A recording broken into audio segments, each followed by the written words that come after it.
Assalamualaikum warahmatullahi wabarakatuh. Di sini saya berkesempatan untuk menjelaskan mengenai paper yang berjudul Sistem Pakar Penyakit Lambung Menggunakan Metode Forward Chaining, di mana di latar belakang dari judul tersebut yaitu membahas tentang kesehatan tubuh bagi manusia, yang merupakan kesehatan tubuh tersebut kebutuhan primer bagi manusia, namun terkadang sebagian orang kurang memperhatikannya. Dari judul tersebut, pemilihan objek penyakit lambung dikarenakan merupakan penyakit paling banyak menarik perhatian dunia kesehatan. Hal ini dapat dibuktikan dengan data-data yang telah didapatkan. Sebagai contoh penyakit lambung yaitu gastritis menurut World Health Organization.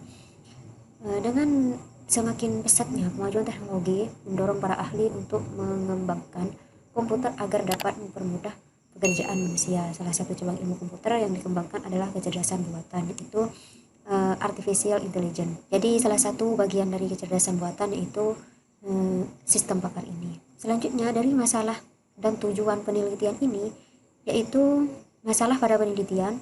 Yang pertama, bagaimana penerapan metode forward chaining pada sistem pakar penyakit lambung. Kemudian, bagaimana alur proses sistem pakar penyakit lambung menggunakan metode forward chaining ini bekerja. Selanjutnya, tujuan peneliti ini yaitu untuk mengetahui alur proses metode inferensi forward chaining pada sistem pakar penyakit lambung. Kemudian yang kedua itu untuk menerapkan metode inferensi forward chaining pada sebuah sistem pakar dengan objek penelitian penyakit lambung. Selanjutnya di sini ada variabel penelitian. Variabel penelitian dalam judul ini adalah penyakit lambung. Jadi sistem pakar merupakan teknologi berbasis pengetahuan, fakta dan penalaran yang dapat digunakan untuk menyelesaikan sebuah masalah dalam berbagai disiplin ilmu, diantaranya adalah masalah diagnosa.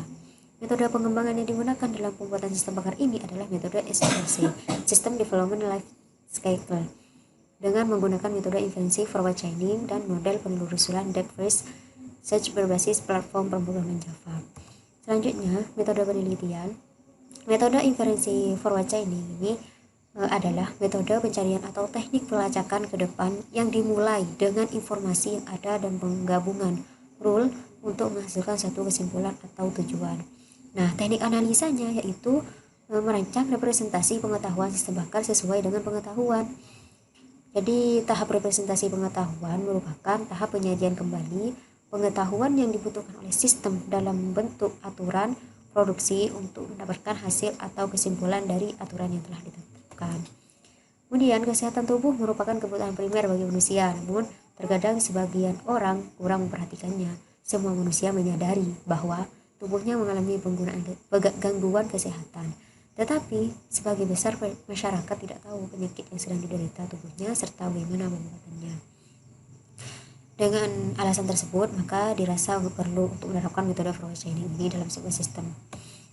Informasi yang diperoleh di peneliti hasil sistem menggunakan metode verifikasi dan perangkat lunak berbasis white box dan black box. Hasil dari pengujian yang telah dilakukan adalah sangat baik. Artinya, penerapan metode forward chaining terhadap pendiagnosaan penyakit lambung ini adalah sama dengan proses secara non-sistem atau manual. Baik, di sini ada pembahasan studi literatur data dilakukan untuk mengumpulkan data-data yang diperlukan dalam penelitian. Data-data dalam penelitian ini dibagi menjadi dua kategori, yaitu yang pertama data primer, yang kedua itu data sekunder. Yang data primer bersumber dari kuesioner langsung yang ditujukan kepada ahli pakar pada objek penelitian.